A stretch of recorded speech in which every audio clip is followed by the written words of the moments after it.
Okay, so over the weekend I have had some DMs, people asking me to react to Ksoo. I think that's how you pronounce his name. Let me know in the comments. You know I'll be saying people's names wrong, but let me know. People have been asking me to react to the story and what's been going on. I'm not in the loop. I actually have no idea what is going on. He looks familiar to me.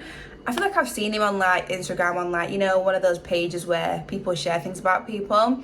So yeah, let me know anything that I need to know. Keep me in the loop. Anything else you'd like me to react to from him, also let me know in the comments. Or follow me on Instagram, message me, let me know. Follow me, be nosy, whatever you want to do.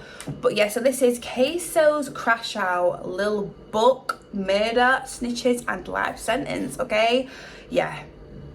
There's a lot of stuff going on here. But anyways, guys, thank you for watching, and I'm going to jump straight into it. Ksoo might be the biggest crash out in the history of the rap game. And today we're breaking down how he got cooked in his trial and will never be coming home again. The opening statement started with the prosecutor breaking down the war in Jacksonville for the jury. And 6 Block and ATK are rivals. They don't like each other. They hate each other. And one of the traditions of both groups is producing rap music, drill rap, diss songs that make fun of or talk disrespectfully about members of their ops, the other group. Drill fans know that Young and Ace and Fulio went to war and tore up the streets, but the lawyer broke it down piece by piece and told him that Ksoo murdered Lil Buck for get back. 1 year after Ksoo's brother Boss Goon got killed, Ksoo and his cousin Scotty was siding on the ops on the anniversary of Ksoo's brother's death. Oh, wait, no! Wait, okay. I think I'm a little bit in the loop, a little tiny bit in the loop. Cousin Scotty was siding on the ops on the anniversary of Ksoo's brother's death. That's when they spotted Lil Buck. When Lil Buck went to his whip, Ksoo popped out and shot him till he fell down. Then, while Lil Buck was bleeding on the pavement, Ksoo stood over him and shot Lil Buck in the head. And to make sure the jury knew how brutal the situation really was, the prosecutor described how Lil Buck's teeth and brains were splattered all over the parking lot. Slashing open his flesh. Hot metal ripping through his muscles. Hot metal blowing open his skull. Flesh, gray matter, even teeth sent flying through the air. There are a lot of insane parts of the Ksoo trial, but one of the craziest things is when the lawyer brought up what Ksoo told an op right before he pulled the trigger on Lil Buck. When Ksoo and Scotty saw Lil Buck park his whip and go into a building, they waited for him to come out. And while they were waiting, Ksoo FaceTimed one of Lil Buck's homies and told him, "We caught your boy slipping." Then a few minutes later, Ksoo hopped out and left Lil Buck's brains on the ground. Using Instagram on his phone, he contacts Raekwon Howard. Raekwon Howard, who is affiliated with 6 Block. They're honest. Tells him, "Got one of your boys slipping." And no, they're ready to take somebody out, but doesn't say who. The defense team opened up by trying to make the witness sound sketchy. You're gonna hear from Barbara Buckley, and I'll tell you up front, I think you'll like her. She's feisty. No one pulls anything over her eyes. And she's gonna walk in and she's gonna honestly talk to you about that morning. Ksoo's homie Dominique Barner and his own dad Blue flipped on him, but the defense didn't want the jury to believe anything they said.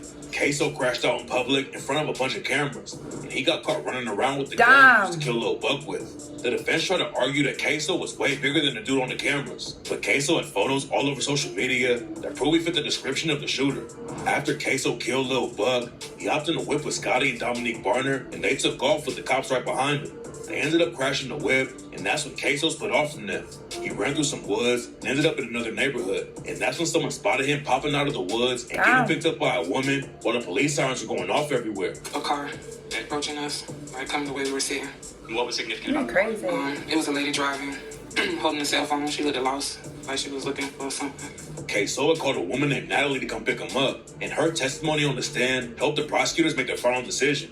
The defense tried to argue that Ksoo wasn't the dude who popped out of the woods, but Natalie confirmed that Ksoo came out of the woods, and that's when she picked him up. Where did you have to go to pick him up? Up Arlington Expressway and some apartments. And how did you know where to go? I believe Kareem said it, or I don't know if there was a thing on his phone with a map. That I cannot remember. Natalie definitely didn't help Ksoo's case, but one of the biggest witnesses was his homie Dominique Barner. Dominique Barner helped Scotty break into a house and kidnap a woman after they crashed the whip, and he was facing some crazy charges. Even after he pleaded guilty and agreed to testify, Dominique Barner was still facing 20 years in prison. Dominique confirmed that ATK was a gang and that Ksoo and Scotty both repped the set. Are you familiar with a local rap group called ATK? Yes, sir. Was Abdul Robinson Jr., Kareem, part of ATK? Yes, sir. What about Hakeem Robinson? Yes, sir. Leroy Whitaker? Yes, sir. Thorgon Williams? Yes, sir. Then Dominique testified about all the diss tracks and the real violence that was going on in the streets. According to Dominique, Lil Buck dropped a diss track on Ksoo's brother Boss Goon, and that's why Ksoo wanted to take him out. If you know, what does the lyric "Smoking on Willie" mean? You smoking on a dead person?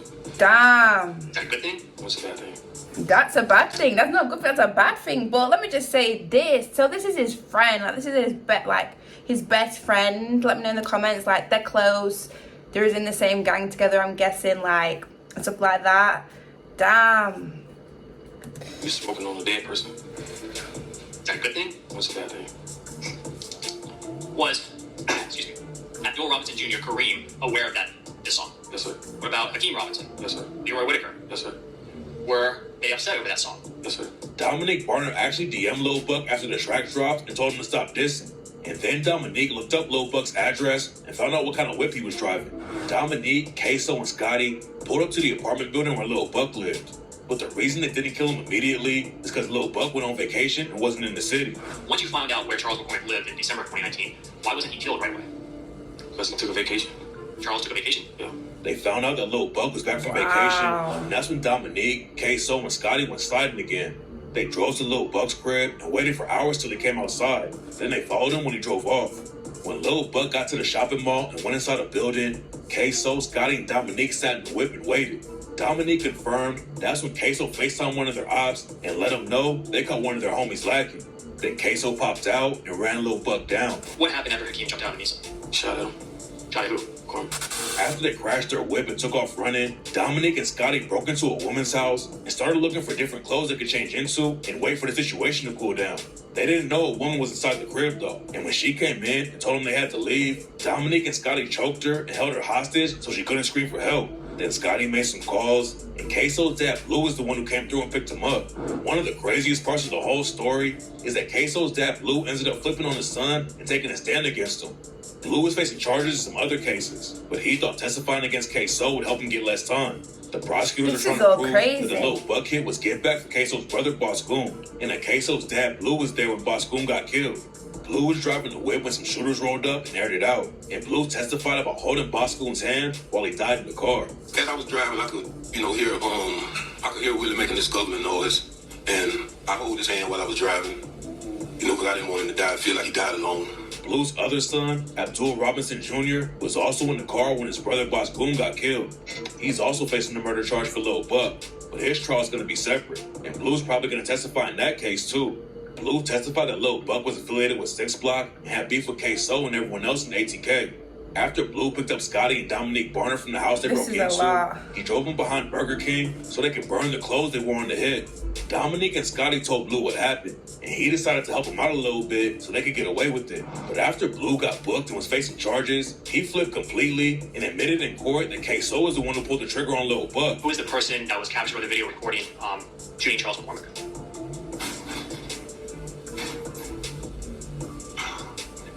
My son, What's your son's name? Hakeem.